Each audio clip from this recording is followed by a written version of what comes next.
STA TV, media syiar Islam. Bismillahirrahmanirrahim.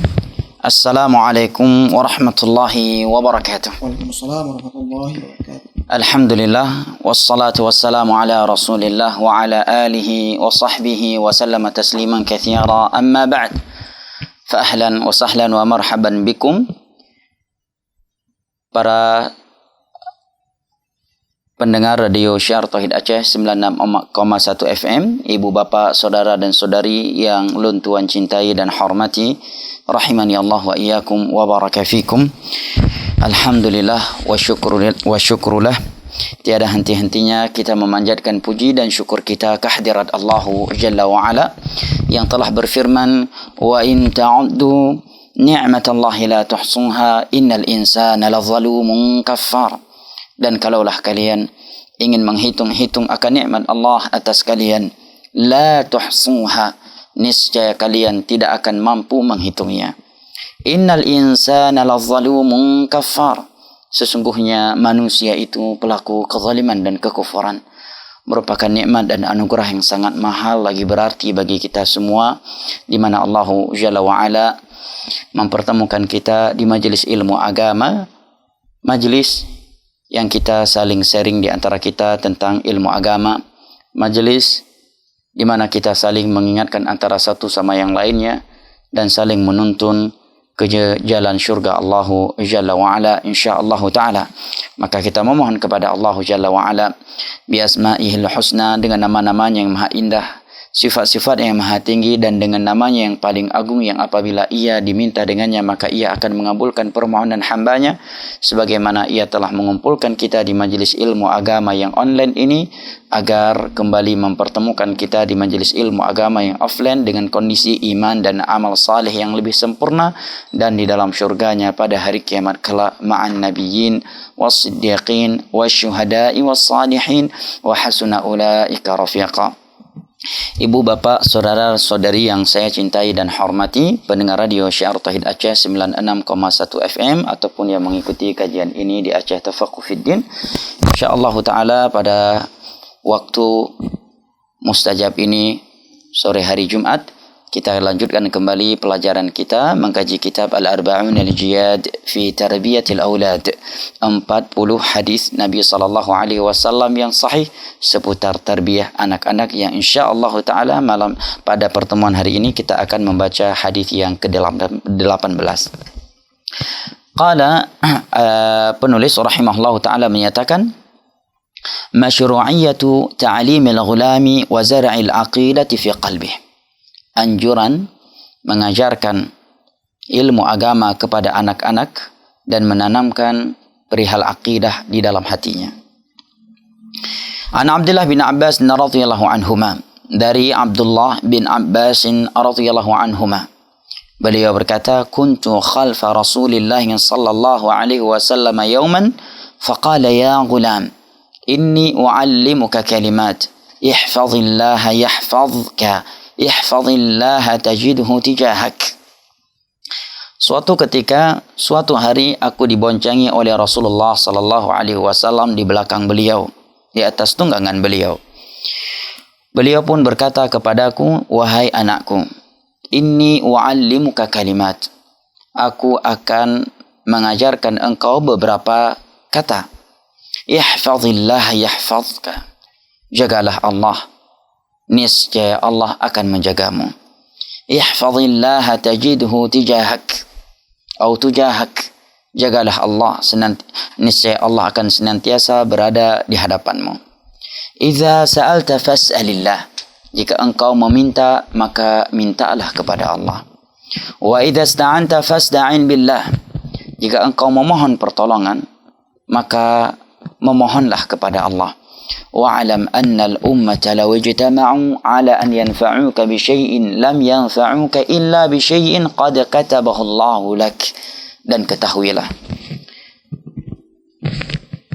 bahwasanya al-ummah, apabila manusia ini berkumpul, bersatu padu, bersepakat untuk memberikan manfaat kepadamu dengan sesuatu, niscaya mereka tidak akan mampu memberikan manfaat kepadamu dengan sesuatu tersebut kecuali dengan sesuatu yang telah Allah tuliskan untukmu di dalam takdirmu. Walau ijtama'u ala an yadhurruka bi syai'in lam yadhurruka illa bi syai'in qad katabahu Allahu 'alaik. Dan andai kata mereka berkumpul, bersatu, bersepakat untuk mendatangkan suatu mara bahaya, mudarat kepadamu dengan melakukan sesuatu, niscaya mereka tidak akan mampu membahayakanmu dengan sesuatu tersebut kecuali sesuatu tersebut adalah hal yang telah dituliskan oleh Allah Jalla wa'ala atasmu di dalam Laul Mahfuz. Rufi'atil aqlam wa jafatis suhuf. Pena-pena pencatat takdir telah diangkat. Dan lembaran-lembaran takdir pun telah kering. Hadis ini diriwayatkan oleh Al-Imam Tirmidzi yang dihasankan oleh beberapa ulama hadis, yang diantaranya adalah hasan oleh Al-Imam Ibn Rajab dalam kitabnya Jamil Ulumi wal Hikam, oleh Al-Imam Ibn Hajar Al-Asqalani, oleh Al-Imam As-San'ani, ya, dan juga oleh Syekh Albani rahimahullahu ta'ala. Baik, jamaah sekalian, ibu bapak, saudara dan saudari yang lun tuan cintai dan hormati, rahimani Allah wa iyyakum wa baraka fikum. Hadis Abdullah bin Abbas radhiyallahu anhuma di atas memberikan kepada kita banyak ibrah, banyak faedah yang dapat kita renungi dan kita petik, dan terkhusus terkait tarbiyatul aulad, tarbiyah anak-anak. Faedah pertama yang dapat dipetik dari hadis beliau di atas adalah masyru'iyatu ta'limil ghulamil ilm. Anjuran agama mengajarkan ilmu agama kepada anak kecil di masa didinya. Jangan ketika dia sudah dewasa, sudah tamat SMP, sudah tamat SMA, baru dia diarahkan ke ilmu agama. Andai kata dia mau, kalau tidak, sudah sulit untuk dipatahkan. Iya. Bahkan sebagian orang, apabila anaknya sudah tamat SMA, udah terbalik kondisinya. Bukan anaknya lagi yang takut sama dia. Justru dia yang udah mulai takut kepada anaknya. Dan ini fakta kan, yang kita saksikan sendiri di tengah-tengah masyarakat kita. Sebagian anak, ya, baru masih duduk di bangku SMA atau baru tamat, orang tuanya sudah mulai segan, udah mulai takut memberikan perintah dan larangan kepada anaknya. Ya. Apa sebabnya? Sebabnya tidak dididik dengan ilmu agama di masa kecilnya. Coba lihat di sini. Nabi SAW ya, menyampaikan ilmu agama kepada Abdullah bin Abbas, dan beliau sambil memboncenginya di belakang beliau. Dan saat itu Abdullah bin Abbas belum berumur baligh. Qad nahaztul ihtilam. Hampir baligh. Ya, boleh mungkin kalau perkirakan umurnya antara 10 ya sampai 15 tahun. Ya, di bawah 15 tahun, masih anak kecil. Belum berumur baligh tetapi sudah memayyiz. Nah, dan kalau kita perhatikan metode pendidikan yang diberikan oleh Al-Quranul Karim dan hadis dari Nabi SAW serta ulama salaf yang telah membuktikan kepada kita keberhasilan mereka di dalam mendidik, maka akan kita dapatkan pendidikan yang mereka berikan itu dari semenjak anak kecil itu masih kecil. Semenjak anak kecil sudah bisa diajak komunikasi dan sudah mampu memahami komunikasi, ya, mereka sudah mulai menyampaikan ilmu secara materi, secara ya formal, secara ilmiah. Ya. Adapun sebelum mereka mumayyiz, ya, maka mereka sudah membiasakan anak-anak mereka yang belum mumayyiz itu dengan kebaikan agama. Nah, sebagai contoh nasihat Luqman. Kalau kita membaca surah Luqman yang Nabi SAW katakan sebagai al-abdus salih, hamba Allah yang salih, maka dia memberikan nasihat kepada anaknya yang masih kecil. Idh qala Luqmanu libnihi ya bunay wa huwa ya'idhuhu ya bunay la tusyrik billah. Dan ingatlah olehmu tatkala Luqman berkata kepada anaknya dan ia sedang memberikan wejangan kepada anaknya, wahai putraku, janganlah engkau melakukan kesyirikan kepada Allah. Sebagian para ulama tafsir ada yang menyebutkan anaknya di saat itu berumur 6 tahun, ada yang menyebutkan 7 tahun, ada yang menyebutkan selain dari itu. Artinya apa? Artinya masih kecil. Nah, masih kecil.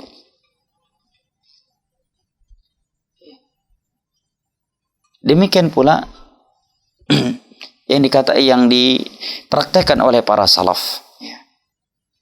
Al-Imam Syafi'i rahimahullahu ta'ala telah menghafal Al-Quranul Karim sebanyak 30 juz dengan mutkin dan memahami tafsirnya, dan beliau masih berumur di bawah 10 tahun. Di umur 11 atau 11 tahun beliau sudah menghafal Muwatta Imam Malik yang di dalamnya terdapat puluhan ribu hadis Nabi SAW. Dan umur beliau berkisar 15 tahun sudah menjadi seorang ulama. Apakah beliau berprestasi demikian karena ulengan gerajah le gure sebelumnya gerajah langsung jadi ulama? Enggak. Karena dia diruqyah oleh guru sebelumnya kepalanya sehingga langsung jadi ulama? Enggak. Atau karena ayahnya seorang ulama, ibunya seorang ulama sehingga beliau lahir langsung jadi ulama? Kan enggak. Jelas-jelas dalam Al-Quran Allah menyatakan, ya Allahu akhrajakum min butuni ummahatikum la ta'lamuna syai'a wa ja'ala lakumus sam'a wal basara wal fuada la'allakum tashkurun. Allah mengeluarkan kalian dari perut-perut ibu kalian dalam keadaan kalian tidak berilmu. Akan tetapi Allah menciptakan pendengaran, penglihatan dan hati untuk kalian agar kalian bersyukur. Nah, Imam Syafi'i, subhanallah, dan juga ulama-ulama yang lainnya seperti Qatadah bin Di'amah, lahir dalam keadaan sudah buta, tetapi sudah hafiz 30 juz Al-Quran di saat beliau belum baligh. Dan kalau kita membuka sirah mereka, tidak sedikit bahkan kebanyakan mereka dari keluarga yang miskin. Seperti Imam Syafi'i, beliau lahir dalam keadaan yatim. Yang mendidik beliau adalah seorang hamba Allah, makhluk Allah yang lemah, seorang wanita. Ibunda beliau, seorang janda yang miskin. Nah, maka kata Syekh, masyru'iyatu ta'limil ghulamil ilm. Hadis Abdullah bin Abbas di atas memberikan pelajaran kepada kita anjuran agama ini agar kita mendidik anak kecil dengan ilmu agama. Karena sebagaimana yang dikatakan oleh ulama salaf, al-hifdh inda as-sighar kan naqashi 'ala al-hajar. Mengukir, menghafal ilmu di masa kecil itu seperti mengukir di atas batu. Tentunya ukiran yang di atas batu jauh lebih awet, lebih bertahan daripada ukiran di atas kayu. Kan demikian. Demikian pula ilmu. Sebagian ulama salaf juga menyatakan al-waladu kal waraqatil bayda taktubu fiha ma tasha. Anak kecil itu laksana kertas putih. Engkau bisa menulis warna apa saja di atasnya. Anak kecil masih mudah diberitahukan. Kita mudah mengutarakan konteks perintah dan konteks larangan kepadanya. Belum punya sifat membangkang, masih di atas fitrah.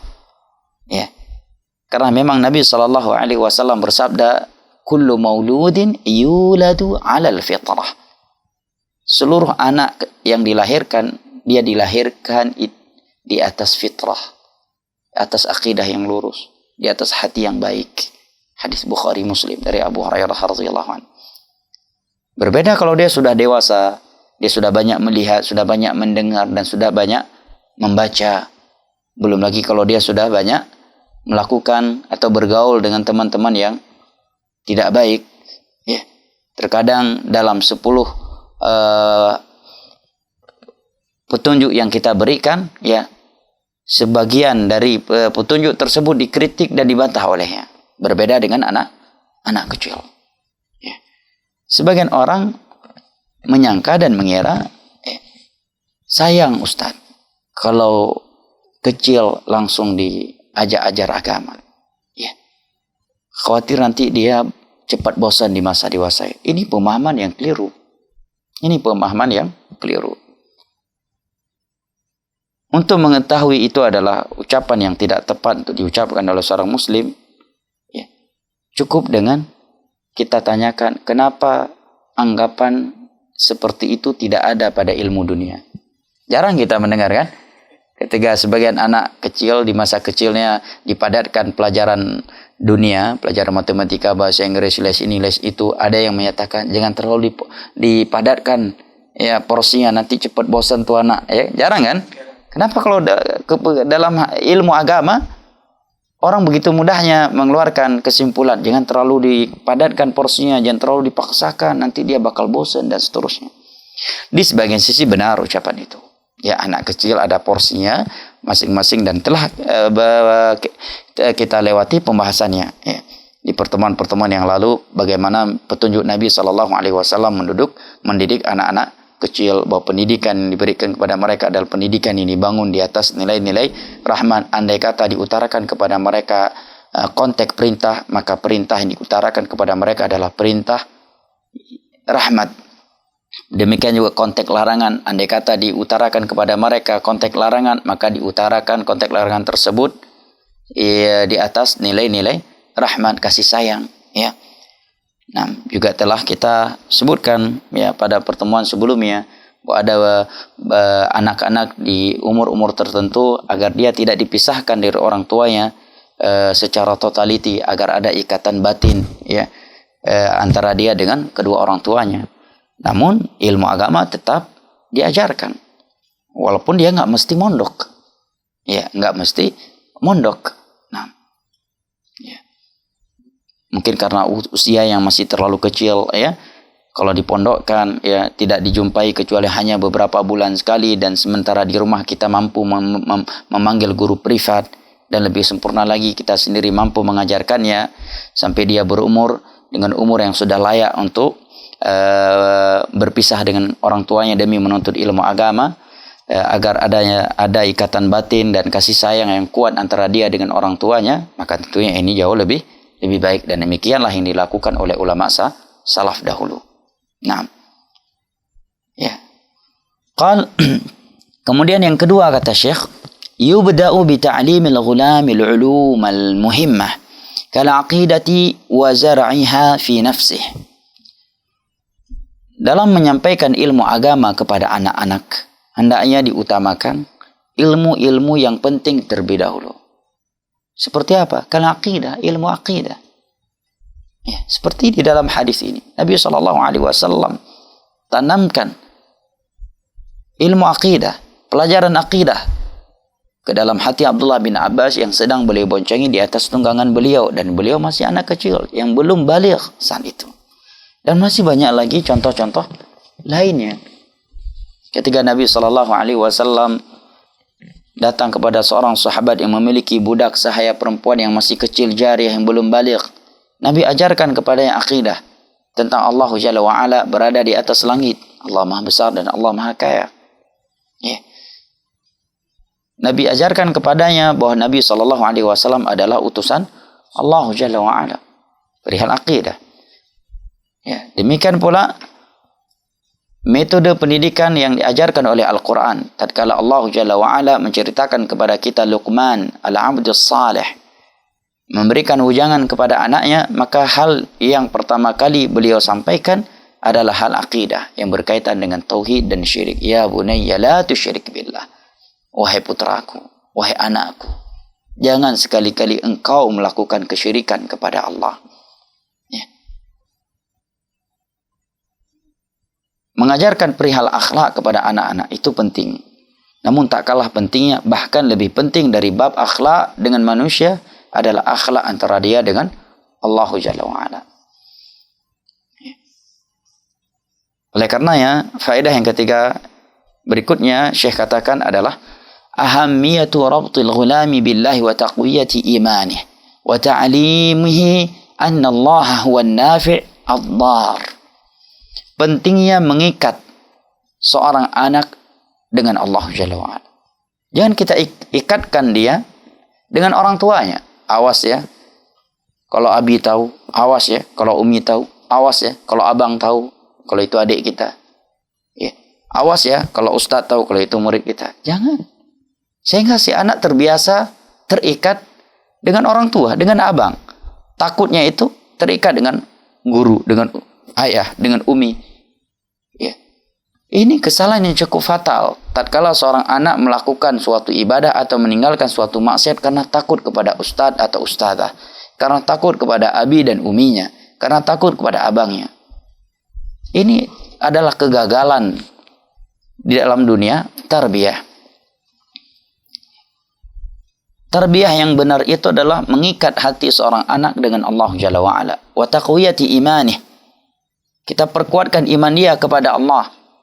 Kita takutkan dia dengan Allah. Sehingga dimanapun ia berada, dia akan tetap bertakwa kepada Allah.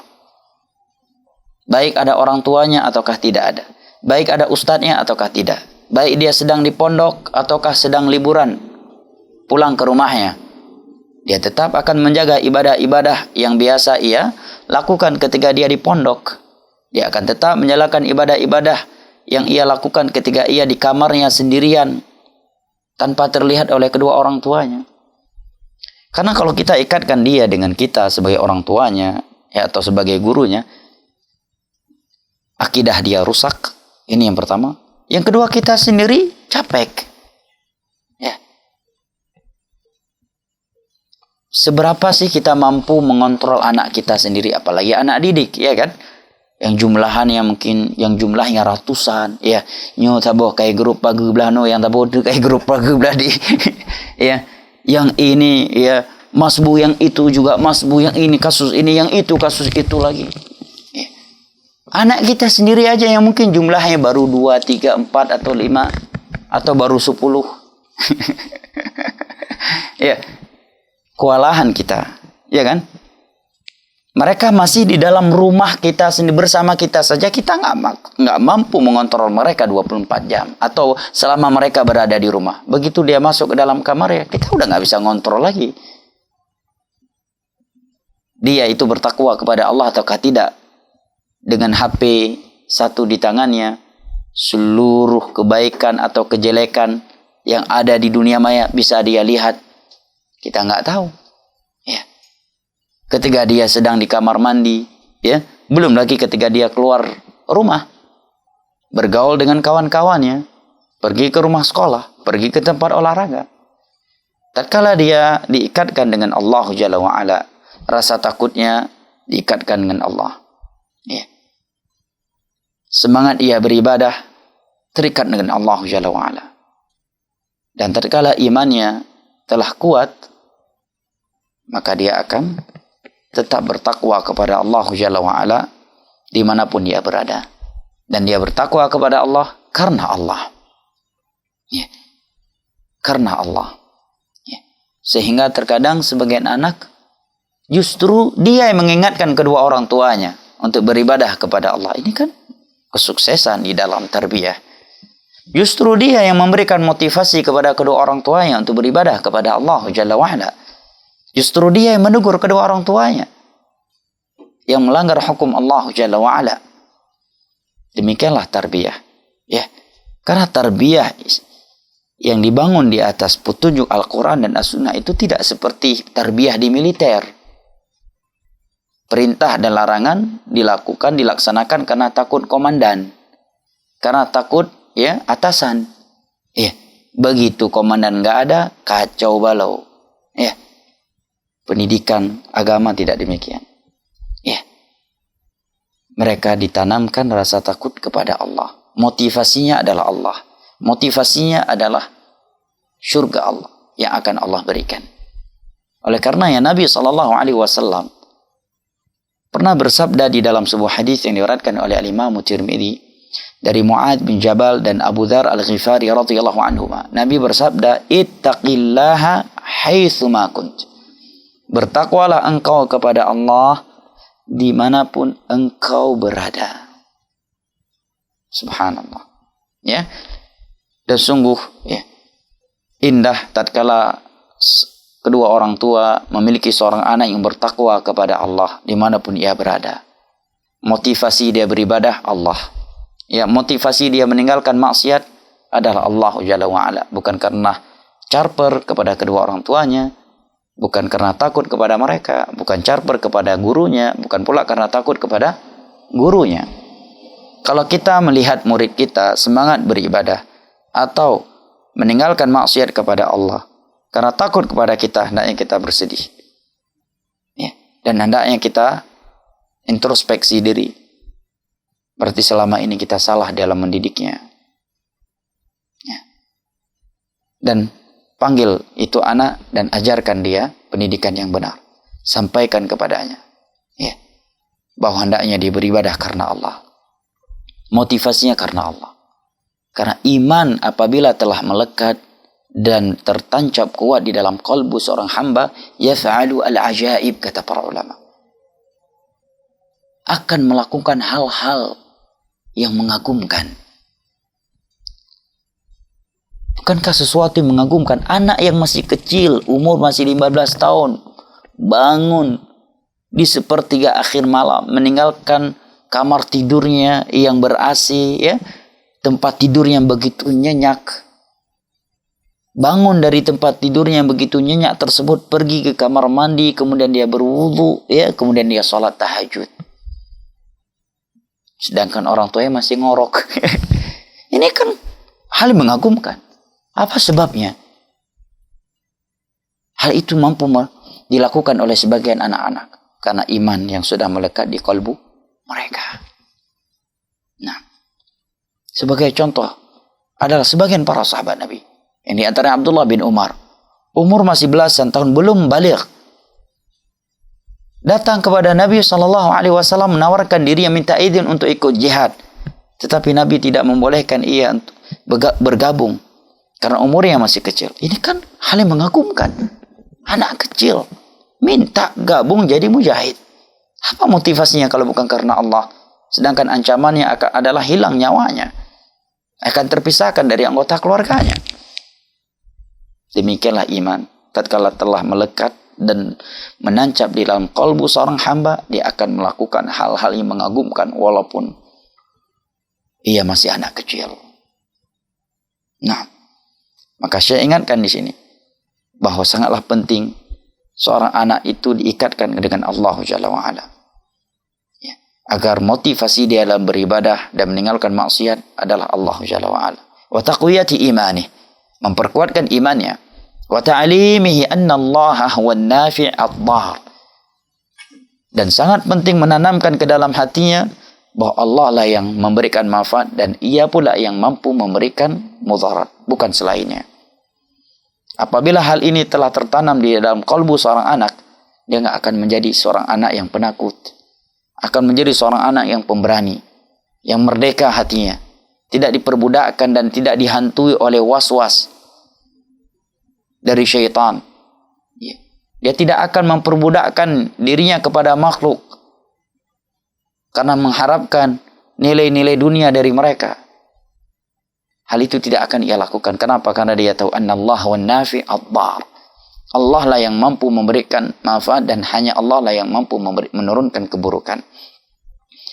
Tetapi tatkala sebagian anak imannya tidak dikuatkan dengan Allah dan tidak ditanamkan ke dalam hatinya bahwa Allah lah yang mampu memberikan kebaikan dan menurunkan kejelekan, maka kita lihat sebagian anak, kata Syekh Muqbil dalam risalah Nasihati lil Abai wal Ummahat, sebagian anak dengan bayangan tubuhnya sendiri ketakutan. Sebagian mereka lari mengira sedang dikejar oleh hantu, padahal itu bayangan dirinya sendiri. Ya. Atau karena takut umus sibyan bahasa kita orang Indonesia kuntilanak. Takut kuntilanak. Bahkan kalau kita di Indonesia yang parahnya bukan hanya anak-anak yang takut kuntilanak, orang tua pun, ya, ayahnya si anak, ibu anak pun takut sama kuntilanak. Apa sebabnya? Itu dari akidah.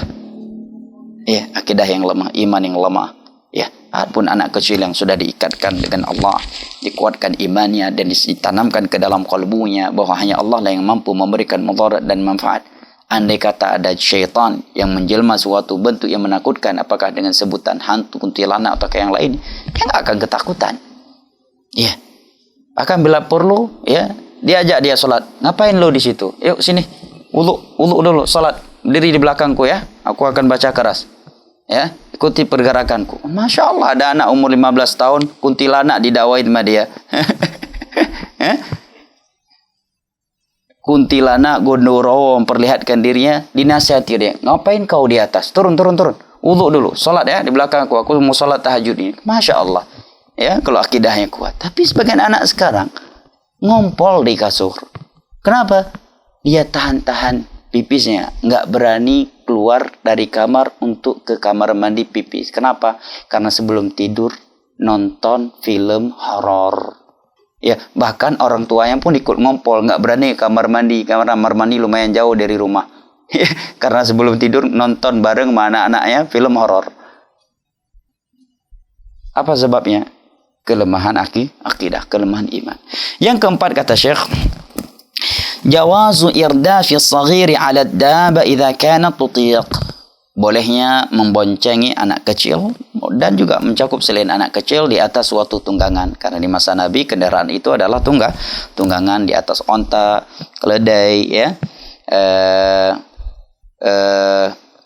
kuda, ya. Dan dalam riwayat yang lain disebutkan bahwa tunggangan yang Nabi gunakan dengan memboncengi Abdullah bin Abbas ya adalah himar, keledai beliau yang bernama Uthir. Nah, itu boleh ya selama tutiq, ya, selama hewan tersebut, tunggangan tersebut mampu ya, menahan orang yang di atasnya. Yang kelima kata penulis, qurbul murabbi minal mutarabbi. Di antara petunjuk Nabi SAW terkait tarbiyah anak-anak yang harus direalisasikan oleh seorang guru, seorang pendidik, baik dia seorang ayah, seorang ibu, seorang ustadz atau seorang ustadzah, adalah qurbul ya, murabbi minal mutarabbi. Kedekatan seorang pendidik dengan anak didiknya. Jaim boleh, tapi jangan kebangetan jaimnya, ya. Datang seorang seorang murid takut kepada gurunya seperti takutnya seorang anak buah kepada komandannya di dunia militer. Ini kan udah bukan dunia tarbiyah lagi. Karena dunia tarbiyah adalah dunia rahmat, dunia kasih sayang, dunia kedekatan, dunia akhlak. Ya. Apalagi dari jauh anaknya udah dibeli bahasa Indonesia, dipelototi dari murid-muridnya. Allahul musta'an. Ya. Ini preman, bukan pendidik. Ya. Di sini Nabi SAW mendidik para sahabat, dan terkhusus dalam hal ini adalah Abdullah bin Abbas. Sambil memboncenginya, Nabi yang menjadi driver ya. Nabi jadi supir. Abdullah bin Abbas diboncengi. Dekat, ya. Anak-anak kan Masya Allah mau diboncengi oleh ustadznya di atas motor, diboncengi di atas mobil, ya. Merasa dekat. Dan tatkala seorang anak sudah merasa dirinya dimuliakan oleh sang pendidik, baik itu ayahnya, ibunya, atau guru di sekolahnya, dan dia merasa dekat, akan mudah menerima arahan-arahannya. Bahkan mungkin dia akan curhat kepadanya hal-hal yang penting untuk diketahui oleh dia. Yang dengan dia mengetahui curhatnya tersebut, dia akan bisa lebih sempurna di dalam mendidik itu anak. Nah, fihi inasun lahu wa ta'thirun ijabi alaih wa shadda intibahi li ta'allum.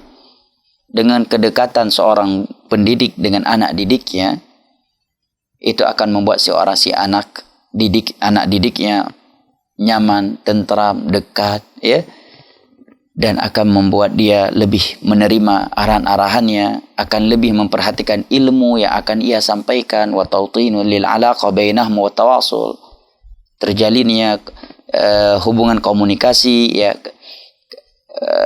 terikatnya hati di antara mereka, wa huwa mada'atun liqabuli qawli, dan itu akan membuat si anak lebih mudah menerima arahan-arahan darinya. Akan tetapi para ulama ingatkan, sekalipun seorang guru dianjurkan untuk dekat dengan anak didiknya, hendaknya dia memperhatikan batasan-batasannya. Jangan sampai dia jatuh ke dalam jeratan-jeratan syaitan. Karena syaitan itu sangat licik. Ya. Sebagai contoh, kata para ulama, ada di antara anak-anak yang disebut anak murdan. Murdan itu anak laki-laki kecil yang mirip wanita. Belum berkumis ya, dan wajahnya pun putih ya. Ya, bawaannya pun kayak perempuan ya, bukan karena dibuat-buat, tapi mungkin karena faktor usia dan juga karena putihnya yang mirip dengan wanita. Nah, anak-anak yang seperti ini para ulama salaf menganjurkan agar seorang guru berhati-hati darinya. Karena syaitan itu haris. Bahkan para ulama menyebutkan masuk dalam larangan, keumuman larangan atau perintah menundukkan pandangan. Dalam firman Allah, wa qul lil mu'minina yaghuddu min absarihim. Katakanlah kepada orang-orang yang beriman agar mereka menundukkan pandangan mereka. Kata para ulama, di antaranya adalah anak laki-laki kecil yang mirip dengan wanita. Seorang juga harus menundukkan pandangannya darinya. Demikian juga jangan dia akrab, dekat dengan mereka sampai-sampai membuat orang yang melihat keakraban mereka berburuk sangka terhadapnya. Jangan dia buka pintu ya, sangkaan yang tidak baik terhadap dirinya. Ya. Oleh karenanya ada ucapan dari Umar bin Khattab radhiyallahu anhu yang dikutip oleh penulis kitab Mawa'idus Sahabah. Beliau menyatakan man dakhala madakhil as-su' yutam. Orang yang melakukan hal-hal yang mencurigakan, yang membuat orang lain ya mudah curiga, akan melahirkan anggapan yang tidak baik terhadap dirinya, yutam. Ya dia akan dituduh, orang akan memberikan ya anggapan yang tidak baik terhadap dirinya. Nah, dilihat kedekatannya sudah kedekatan yang sudah melampaui batas. Ya. Melampaui batas. Ya. Ini hal yang perlu diperhatikan. 6. Yang keenam kata penulis, makna ihfazillah di dalam hadis ini adalah ihfaz hududahu wa huquqahu wa awamirahu wa nawahih. Adalah menjaga batasan-batasan hak-haknya Allah, perintah-perintah dan larangan-larangannya. Karena zat Allah tidak butuh dijaga. Allah Maha menang atas segala urusannya. Oleh karenanya sebagian ulama menyatakan maksud menolong agama Allah atau menjaga Allah, menolong Allah dan menjaga Allah artinya adalah, kata Syekh Albani, tutatbiquna ahkamahu tatbiqan sahihan. Engkau menerapkan, melaksanakan hukum-hukum Allah dengan penerapan yang benar dan tepat. Nah, karena Allah tidak butuh untuk dijaga. Innallaha ghalibun ala amrih. Allah itu senantiasa menang atas segala urusannya. Yang ketujuh kata penulis, faedah ketujuh yang dapat kita petik dari hadis Abdullah bin Abbas di atas adalah targhibus shaghir fi su'alillahi wa du'aihi war raghbati ilaih. Memotivasi anak kecil untuk selalu meminta dan berdoa kepada Allah. War-raghbati ilaih, dan menanamkan kecintaan kepada Allah di dalam hatinya. Ini penting ya. Walaupun kita beri, ketika si anak meminta, abi ya minggu depan abang kakak minta ini ya, langsung kita nak minta sama Allah, nak minta sama Allah ya agar Allah memberikan itu. Semoga aja nanti Allah berikan melalui abi ya. Kalaupun abi nggak mampu, Allah akan memberikannya melalui umi. Allah akan memberikannya dari selain abi dan umi yang tidak kita prediksi. Kemudian dibacakan kepadanya ayat Allah dalam hal itu, wa yarzuq min haitsu la yahtasib. Allah akan memberikannya rezeki dari sisi-sisi yang tidak prediksi. Ini penting. Ya. Yang pertama itu adalah ibadah antara mereka dengan Allah, membuat mereka terikat dengan Allah. Yang ketiga, mereka nggak akan mudah baper tatkala kita nanti tidak mampu memberikan kepada mereka hal yang telah mereka minta, karena mereka tahu ya segala sesuatu itu di tangan Allah Jalla wa Ala. Nah, penting ya hal yang seperti ini walaupun dalam hal kecil. Sampai-sampai para sahabat itu dianjurkan oleh Rasulullah untuk selalu memohon kepada Allah walaupun terkait seranting kecil kayu siwak. Mintalah kepada Allah. Nah, Abi belikan tas ya, tas kakak udah rusak. Iya nak, insya Allah minta sama Allah nak. Ya, kalau minta sama Allah semua Allah mampu kabulkan. Ya, Allah akan memberikannya untuk kakak, baik melalui Abi, melalui Umi, ataukah dari selain Abi dan Umi. Ini kan bagus, masya Allah ya. Kita biasakan dia minta kepada Allah. Nah, walaupun kita akan memberikan kepadanya apa yang dia minta semampu kita, tatkala kita melihat itu penting atau tidak berbahaya untuk dirinya. Nah, beliin sendal ya, sendal adik sudah putus, ya nak, insya Allah minta sama Allah nak, minta sama Allah nak. Sehingga dari kecil dia sudah terbiasa ya meminta, memohon, ya cinta kepada Allahu Jalla wa'ala, sehingga dia selalu terikat dengan Allahu Jalla wa'ala. Yang kedelapan kata Syekh, Taujihul saghiri ilal isti'anati billahi ta'ala wa anna Allah wal mu'inul haqiqi ala jalbil masalihi wa daf'id dhar. Pentingnya memberikan arahan kepada anak kecil untuk selalu memohon pertolongan kepada Allah dan menyampaikan kepadanya bahwa Allah lah sebaik-baik pemberi bantuan dan ialah yang mampu menolong hamba-hambanya untuk mendapatkan kebaikan atau selamat dari kejelekan. Nah, sehingga dia tidak mudah baper tatkala orang tuanya tidak mampu memberikan kepadanya sesuatu yang dia inginkan. Dia akan selalu mengikat hatinya dengan Allah Jalla wa'ala, dan dia tidak akan memperbudakkan dirinya kepada selain Allah Jalla wa'ala dengan meminta atau mengemis. Nah, dan andai kata pun makhluk mampu memberikan sesuatu kepadanya, tetap nilai-nilai tauhid di hatinya tidak rusak. Dia tahu ini Allah yang memberikannya, cuma melalui fulan. Ini Allah yang memberikan bantuan kepadaku. Ya, dia akan selalu tawadhu, rendah diri di hadapan Allah. Ya, karena dia tahu seluruh kebaikan yang dia dapatkan itu berkat pertolongan Allah, dan dia selamat dari berbagai keburukan dan kejelekan itu semuanya karena Allah. Dari Allah semuanya. Wa ma bikum min ni'matin fa min Allah. Dan andai kata manusia, makhluk mampu membahayakan dirinya, maka hatinya juga enggak akan rusak. Dia tahu bahwa bukan karena makhluk itu telah kuat, tetapi karena Allah yang telah mengizinkannya.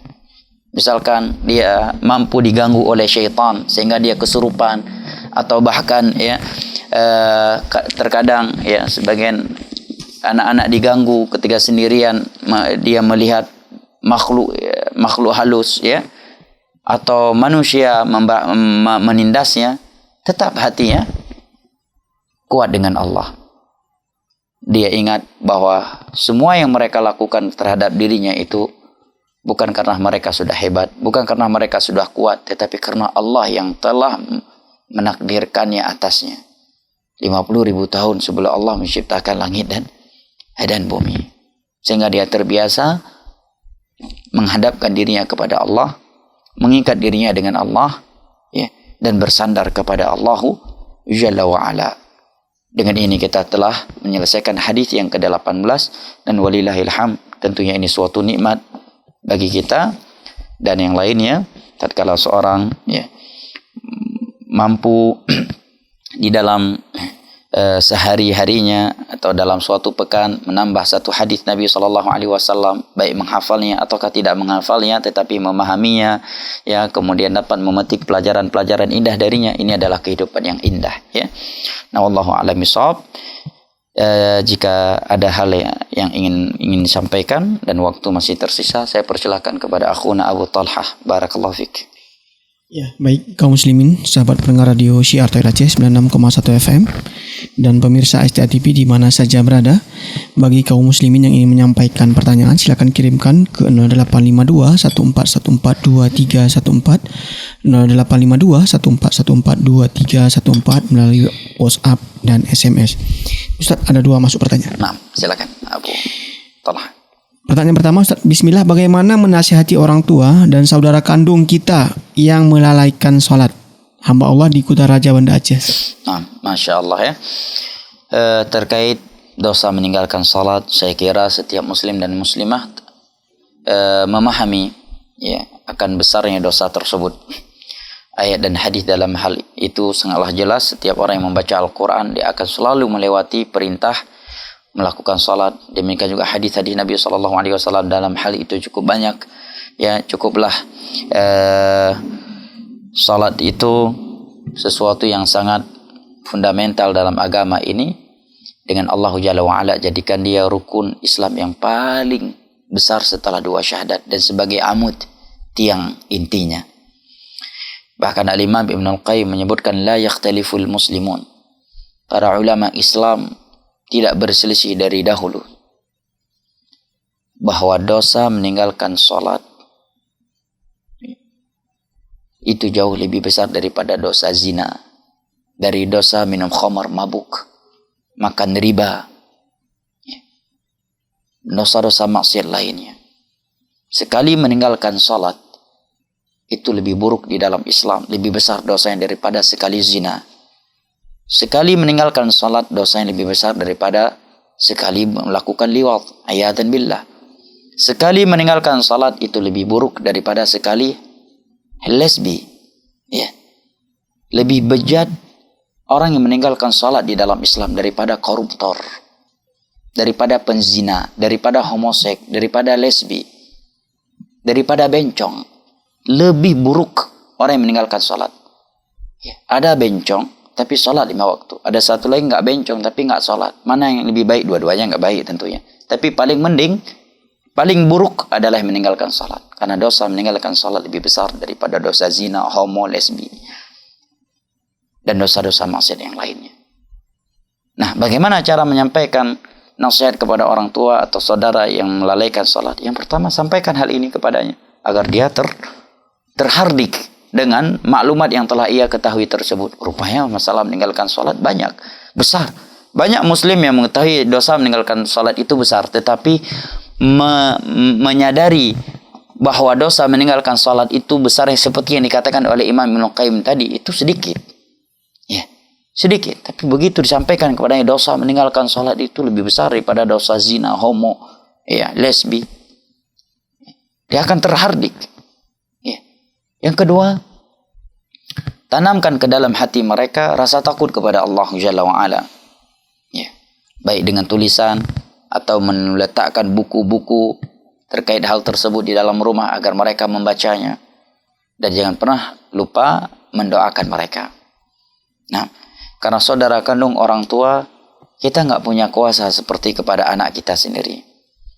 Nah, kita tidak punya kemampuan menasihati mereka seperti kita menasihati anak-anak kita.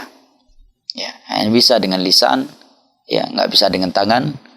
Hanya bisa memberikan tulisan, ya, memperdengarkan suara-suara kajian kepada mereka, menasihati mereka. Naam, ya, wallahu a'lam bishawab. Pertanyaan selanjutnya, Ustaz. Ini dari Ibu Dara Amelia melalui komentar YouTube Syiar Tauhid. Pertanyaannya, afwan Ustaz, umur berapa tahun anak sudah harus ilmu tauhid diajarkan? Dan buku tauhid apa sebagai pegangan bagi orang tua untuk mendidik anak-anaknya? Syukron sebelumnya. Masya Allah ya. Ini perlu dilihat dari sisi umur dan mampunya anak tersebut memahami komunikasi orang lain. Anak-anak secara umum kan kalau di bawah balik itu ada 3 ya, atau 2 ya. Belum mumayyiz, yang kedua sudah mumayyiz. Yang belum mumayyiz itu belum mampu berkomunikasi dengan baik, belum bisa membedakan hal buruk dari hal yang baik, ya. Ini tentunya tidak bisa diajarkan perihal akidah secara formal, secara ilmiah, tetapi dengan menanamkan landasan-landasan akidah dengan action orang tua sehari-hari di depan mereka, atau ya penyampaian yang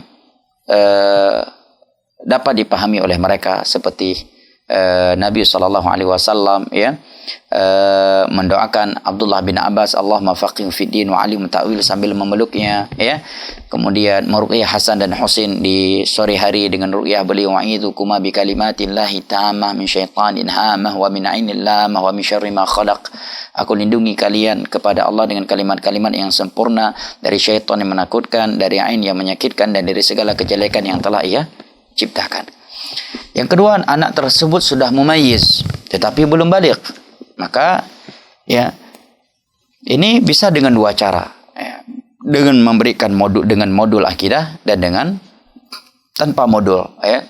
Dan kalau kita lihat prakteknya Nabi SAW, karena tentunya di sana masa itu adalah masa wahyu, masih turun, dan juga para ulama salaf, ya, mereka mengajarkan hal-hal akidah dengan kondisi yang santai. Contohnya tadi Nabi sambil memboncengi Abdullah bin Abbas. Kan bisa orang tua sambil main sepeda dengan anak-anaknya berhenti sejenak, dia sampaikan perihal akidah. Ya, lah Ustaz, saya sendiri nggak paham akidah, belajar akidah. Kita usahakan ya bawa orang yang berilmu ketika main sepeda, ya, ketika olahraga, ya, atau sedang santai-santai dengan anggota keluarga, sehingga di sela-sela main sepeda, olahraga, atau makan dengan anak istri atau dengan anak-anak, ya, ada ilmu yang mereka dapatkan, ya, seperti yang didapatkan oleh Abdullah bin Abbas. Beliau diboncengi oleh Nabi, kemudian Nabi mengajarkan masalah akidah kepada beliau. Demikian pula Nabi SAW mengajarkan ilmu kepada Umar, adab Umar ibn Abi Salamah, dan Nabi sedang santai makan bareng. Ya, kalau bahasa kita sedang mentraktir anak kecil lah, ya kan? Nabi kan sedang makan waktu itu, dia di dalam nampan, makan bareng, satu nampan dengan Umar ibn Abi Salamah. Kemudian beliau menyatakan, kanat yadi tati kuntu ghulaman fi hijri Rasulillah sallallahu alaihi wasallam wa kanat yadi tatishu fi sahfa faqala ya ghulam samillah wa kul bi yaminik wa kul mimma yalik. Hadis riwayat Imam Al-Bukhari. Aku dulu adalah anak kecil yang berada di dalam asuhan atau pangkuan Nabi sallallahu alaihi wasallam. Dulu ketika aku makan bareng Nabi dalam satu nampan, tanganku itu suka lari ke sana kemari. Nabi pun menyampaikan kepadaku, wahai anakku, sebutlah nama Allah. Ini kan akidah. Ya, sebut nama Allah, nak. Ya. Makan dengan tangan kananmu dan makan yang lebih dekat denganmu terlebih dahulu. Apabila makannya di nampan, ya, dan maka jenis makanannya cuma satu. Sambil makan, ya, walaupun kita tahu, ya, dia udah mengucapkan bismillah, tapi kita tanyakan, ya, untuk membiasakan, ya, udah ucapkan bismillah belum, nak? Nah, setelah makan, alhamdulillah, segala puji bagi Allah, nak. Ini Allah yang memberikannya, bukan karena ayah kaya, bukan karena Umi banyak duit. Umi dan Abi pun banyak duit, itu karena Allah yang memberikannya. Kalau Allah mampu mengambil, Allah ingin mengambilnya, maka Allah mampu mengambilnya sekejap waktu. Ini kan menanamkan akidah. Sambil menjemput dia pulang dari sekolah di atas kendaraan, sambil mengantar dia pergi sekolah di atas kendaraan, tanamkan hal-hal akidah ke dalam hatinya. Kan nggak mesti dengan modul. Nah, tapi kalau anak tersebut sudah mumayyiz, yang dekat dengan balik 10-15 tahun, ya, sudah bisa digunakan modul, maka di antara modul bagus adalah al-usul ats-tsalatsah. Ya, perihal akidah terkait 3 landasan utama dalam Islam terkait man rabbuka wa man nabiyyuk wa ma dinuk, tulisan Syekh Muhammad bin Abdul Wahhab dengan bentuk tanya jawab. Juga kitab beliau, itu tepatnya untuk seorang orang tua, ya, kaifa nu'allimu tauhid abna'ana, semana dengan ini, bagaimana cara kita mengajarkan tauhid kepada anak-anak kita, ya. Dan kitab ini tepatnya dibaca oleh kedua orang tua, ya. Dan ini kitab yang sangat bagus, ya, Al-Usul Tsalatsa, dan menjadi modul para ulama di negeri Saudi Arabia dalam mengajarkan akidah kepada anak-anak yang masih duduk di bangku SD. Naam, ya. Wallahu a'lam bishawab. Pertanyaan selanjutnya, Ustaz. Ini dari Ibu Rosmina di Melabuh. Pertanyaannya, bismillah Ustaz, apa hukumnya profesi seorang notaris? Barakallahu fikum. Apa hukumnya seorang berprofesi sebagai notaris? Jawabannya wallahu alam, la adri. Nah, saya tidak tahu. Baik. Pertanyaan terakhir tadi yang sudah masuk. Nah. Assalamualaikum warahmatullahi wabarakatuh. Waalaikumsalam warahmatullahi wabarakatuh. Waalaikumsalam warahmatullahi wabarakatuh. Ustadz, bagaimana batasan pakaian di depan keluarga yang mahram? Masya Allah, ya. Kalau kita lihat ayat dan hadis dalam hal itu, tidak ada penyebutan batasan tertentu. Contohnya misalkan dalam surat An-Nur, ya, Allah Jalla wa'ala menyatakan, وَلَا يُبْدِينَ زِينَتَهُنَّ إِلَّا لِبُعُولَتِهِنْ أَوْ آبَائِهِنْ أَوْ أَبْنَائِهِنْ أَوْ إِخْوَانِهِنْ أَوْ بَنِي إِخْوَانِهِنْ أَوْ بَنِي أَخْوَاتِهِنْ. Ya, dan seterusnya sampai ayat awit taflil ladzi lam yadhharu ala auratin nisa. Jangan mereka memperlihatkan aurat mereka kecuali kepada suami, kepada anak, kepada saudara kandung, anak saudara kandung, ya, kepada paman, ya, dan seterusnya dari kalangan mahram, ya. Para ulama menyebutkan kaidah secara umum adalah aurat yang tidak membangkitkan syahwat mereka, ya, yang lumrah, contohnya leher, ya, leher, ya, kemudian tangan sampai lengan, ya, atau lutut ke bawah, ya. Tapi kalau sudah, mohon maaf, ya, memperlihatkan sebagian dadanya, ini dikhawatirkan syaitan akan meniupkan bisikan-bisikan buruk kepada mahramnya. Apalagi di masa sekarang kita berada di masa yang kata para ulama hawa nafsu mendominasi manusia. Hawa nafsu mendominasi manusia. Lemahnya iman, hawa nafsu yang begitu kuat, ya. Banyaknya mereka melihat pemandangan-pemandangan yang dapat membangkitkan syahwat mereka. Tiba-tiba dia seorang wanita yang cantik, kemudian berpenampilan dengan penampilan yang dapat membangkitkan syahwat, ya, terhadap di hati lelaki-lelaki yang mahram bagi dia. Ini, ya, kaidahnya. Wallahu a'lam bishawab. Demikian, Ustaz. Baik, kiranya ini yang dapat kami sampaikan. Lebih dan kurangnya saya mohon maaf. Wabillahi taufiq wal hidayah. Wa sallallahu ala nabiyyina Muhammad wa ala alihi wa sahbihi wa sallam. Wa akhiru da'wana anil hamdulillahi rabbil alamin. Wassalamualaikum warahmatullahi wabarakatuh.